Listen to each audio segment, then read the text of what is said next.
നമസ്കാരം. സംസ്ഥാനത്ത് വടക്ക് പടിഞ്ഞാറൻ കാലവർഷം പടിയിറങ്ങുമ്പോൾ തുലാവർഷം തുടങ്ങാൻ ഇനി 2 ദിവസം കൂടിയാണ് ബാക്കി. എന്നാൽ സംസ്ഥാനത്ത് മഴ കനക്കുകയാണ്. അതോടൊപ്പം ഇടിമിന്നലോട് കൂടിയ മഴയ്ക്കും കാറ്റിനുമൊക്കെ തന്നെ സാധ്യത പ്രവചിക്കുന്നു കാലാവസ്ഥാ വകുപ്പ്. കൃത്യമായി തുലാവർഷത്തിനുള്ള എല്ലാ സാധ്യതകളും ലക്ഷണങ്ങളും അന്തരീക്ഷത്തിലുണ്ട്.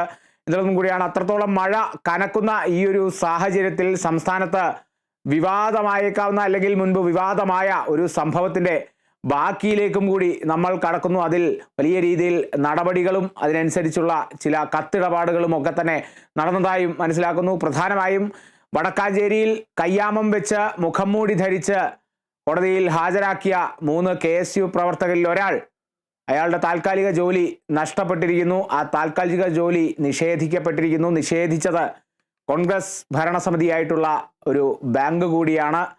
ഇതോടൊപ്പം സംസ്ഥാനത്ത് ഇത്തരത്തിലുള്ള കാര്യങ്ങൾ മുന്നേറുമ്പോൾ രാജ്യത്ത് ഏറെ നടുക്കുന്ന ഒരു സംഭവത്തിൽ കൂടുതൽ മരണങ്ങളും ഉണ്ടായിരിക്കുന്നു. അന്താരാഷ്ട്ര തലത്തിൽ ബന്ധി കൈമാറ്റമടക്കം പൂർത്തിയായ സാഹചര്യത്തിൽ ഹമാസ് കരാർ ലംഘിച്ചു എന്നുള്ള ചില വിവരങ്ങൾ കൂടി ലഭിക്കുന്നു. അത് ഉന്നയിക്കുന്നത് ഇസ്രായേലാണ്. അപ്പോൾ ഇസ്രായേലിന്റെ ഭാഗത്തു നിന്നുള്ള സഹായങ്ങൾക്ക് ചില പരിമിതികൾ ഉണ്ടാകുമെന്നുള്ള വിവരങ്ങൾ കൂടിയാണ് വ്യക്തമാകുന്നത്. എന്തായാലും ഈ ഒരു വാർത്താ ദിനത്തിലേക്ക് കേരള വിഷൻ ന്യൂസ് കടക്കുകയാണ്. നോക്കാം ടോപ്പ് ഹെഡ്ലൈൻസ്.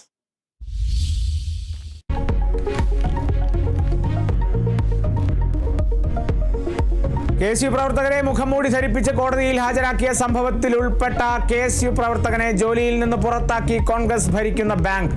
പുറത്താക്കിയത് KSU നേതാവ് ഗണേഷ് ആറ്റൂരിനെ. കിള്ളിമംഗലം സഹകരണ ബാങ്കിലെ താൽക്കാലിക ജീവനക്കാരനായിരുന്നു ഗണേഷിനെ ജോലിയിൽ തിരിച്ചെടുക്കണമെന്നാവശ്യപ്പെട്ട് യൂത്ത് കോൺഗ്രസ് കത്ത് നൽകിയിരുന്നു. കത്തിന്റെ പകർപ്പ് കേരള വിഷൻ ന്യൂസിന്.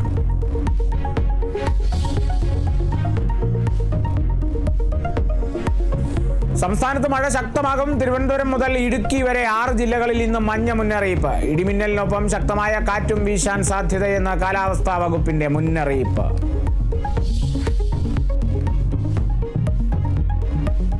രാജസ്ഥാനിൽ ഓടിക്കൊണ്ടിരുന്ന ബസ്സിന് തീപിടിച്ച് 20 മരണം, നിരവധി പേർക്ക് പരിക്കേറ്റു.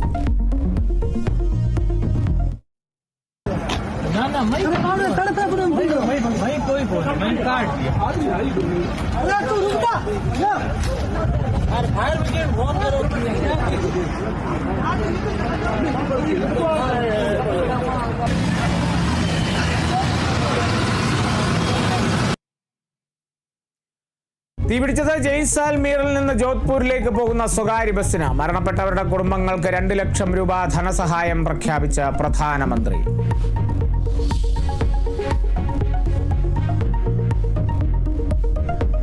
ഇസ്രായേലി ബന്ധികളുടെ മൃതദേഹം കൂടി വിട്ടു നൽകി ഹമാസ്. നീക്കം ഹമാസ് ആയുധം താഴെ വെക്കണമെന്ന ട്രംപിന്റെ പ്രഖ്യാപനത്തിന് പിന്നാലെ.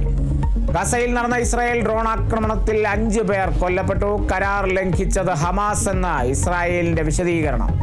ഹമാസ് കരാർ ലംഘിച്ചതിനാൽ ഗസയിലേക്കുള്ള അന്താരാഷ്ട്ര സഹായം നിയന്ത്രിക്കാനുള്ള നീക്കവുമായി ഇസ്രായേൽ.